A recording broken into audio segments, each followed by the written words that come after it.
नमस्कार, Hindi dictation YouTube channel पर आप सभी का स्वागत है। तो आज डिक्टेशन शुरू करने से पहले कुछ लोगों को क्रेडिट देना चाहेंगे उनके विशेष योगदान के लिए, जो सुझाव देते हैं और कई बार परामर्श इस तरीके का देते हैं कि हाँ, आप ऐसा करिए, वैसा करिए। तो उनसे मुझे काफ़ी मदद मिलती है। तो उनमें जैसे जैसे कि आप देख रहे हैं विवेक पटेल जी हैं, कंचन कुमारी जी हैं और फॉलो मी हैं। फिर उसके बाद आनंद जी हैं, काफ़ी एक्टिव रहते हैं। अक्सीम चौधरी साहब हैं और कुलदीप राजपूत जी हैं। बाबा फैक्टेश्वर काफ़ी एक्टिव रहते हैं कमेंट्स में। सूरज वर्मा जी हैं, बाबा फैक्टेश्वर, आनंद जी ये हैं। राम शर्मा जी भी एक्टिव रहते हैं और डीसी साहब हैं और आकाश गंगवार जी हैं, दीपिका कुमारी जी हैं, मोहम्मद सागिर साहब हैं और स्टीव रॉजर्स हैं। आर साहब भी काफ़ी एक्टिव रहते हैं, इनका नाम सिर्फ आर है। इसी तरह एक कोई मिस बारबी हैं, वो भी काफ़ी एक्टिव रहती हैं। मोहम्मद राहन है, ये भी रिसेंटली एक्टिवेट हुए हैं और काफ़ी ढंग से एक्टिवेट हुए हैं पढ़ाई लिखाई के मामले में। और फिर डिक्टेशन आज शुरू करते हैं। आप लोगों को विशेष थैंक यू के लिए मैंने आज ये पोर्शन आगे ऐड किया था। तो रेडी हो जाइए डिक्टेशन के लिए यूपीएसआई एएसआई एग्ज़ाम के।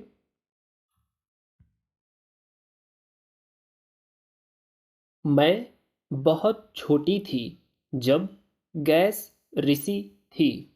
मेरी अम्मी बताती हैं कि वह मुझे जकड़कर जहांगीराबाद भागी थी।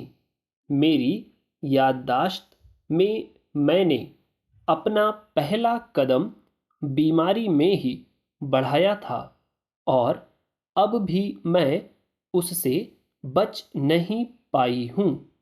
बीच में कुछ समय तक कुछ राहत थी, पर अब फिर सब कुछ वापस आ गया है। मेरा गला और आँखें सूज जाती हैं। मेरा चेहरा सूजन की वजह से बड़ा रहता है। गले से अंदर ही अंदर खून बहता है। मेरी सांसें बुरी तरह से फूलने लगती हैं और मैं होश खो देती हूँ। मेरे पूरे बदन पर लाल लाल धब्बे हैं। शुरू में ये धब्बे एक एक रुपए के सिक्के जितने बड़े थे, पर अब तो ये छोटे हो गए हैं।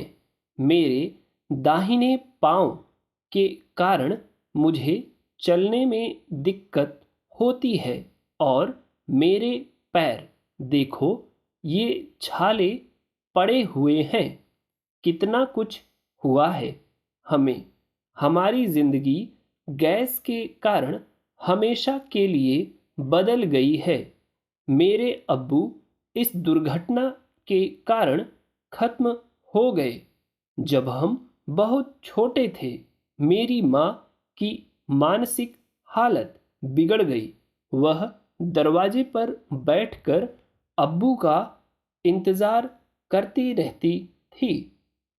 हमसे कहती कि अब्बू घर आने वाले हैं, उनके लिए चाय बना लें। वह उनके पैरों की आहट सुनती और चिल्लाकर कहती कि वे घर आ गए हैं। हम उनसे कहते कि अब्बू मर चुके हैं, पर वह हमसे कहती कि ऐसी बातें नहीं कहते और अगर हम फिर से ऐसा कहते तो वह हमें मार देती।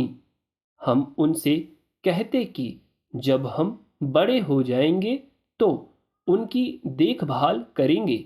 डॉक्टर लोग हमसे कहते कि उन्हें खुश रखा करें, पर उनकी हालत देखकर रोए बिना रह पाना मुश्किल होता है। यह सब कुछ महीनों तक चलता रहा।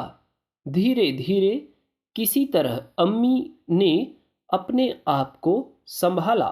शायद इस एहसास ने उन्हें ठीक होने में मदद की कि उन्हें ही कुछ उपाय करने होंगे ताकि हम सब जिंदा रह सकें। मेरे अब्बू की एक दुकान थी। किसी ने उन्हें समझा बुझा कर वह दुकान 500 रुपए में बिकवा दी। जब तक वह पैसा चला हमें खाने को मिला।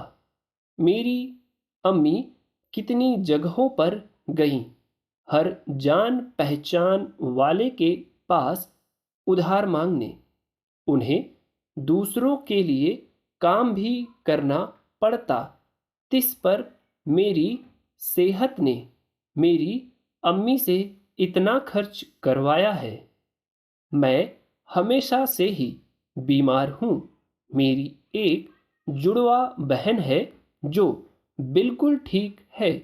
मेरी अम्मी चिल्ला पड़ती थी कि वह मेरे इतने बीमार रहने और इतने पैसे खर्च करवाने से तंग आ गई है। एक बार की बात है, जब मैं बहुत बीमार थी, किसी ने मेरी अम्मी से कहा कि मुझे एक प्राइवेट डॉक्टर के पास ले जाएं। वह डॉक्टर अच्छा माना जाता है। मुझे नर्सिंग होम ले जाया गया। तो डिक्टेशन 5 मिनट 22 सेकंड में लगभग कंप्लीट हुई है, 20 सेकंड में। 470 वर्ड हैं इस डिक्टेशन में। ये डिक्टेशन मुझे एक ग्रुप में मिली थी जहाँ पे ये मतलब बताया जा रहा था कि ये डिक्टेशन टाइपिंग में आई थी। तो हमें एक आइडिया यही लेना चाहिए कि कुछ ऐसा ही मैटर हमें एग्ज़ाम हॉल में मिल सकता है जोड़ रहा हूँ, कोई कंफर्म नहीं कि ऐसा ही आएगा। ठीक, ये सब मैटर थोड़े डिफ़िकल्ट लेवल पे माने जाते हैं, इसलिए इनकी प्रैक्टिस करते रहिए। इजी डिक्टेशन तो आप लिख ही लेंगे। ठीक, कोई सुझाव है तो आपको कमेंट करना है कि आप ऐसा करिए वैसा करिए, तो मैं वैसा कर दूंगा। ठीक, और वीडियो अच्छा लगा तो लाइक कीजिए, चैनल को सब्सक्राइब कीजिए, दूसरों के साथ शेयर कीजिए। अब ठीक, एग्ज़ाम पास में आ रहे हैं। Thanks a lot.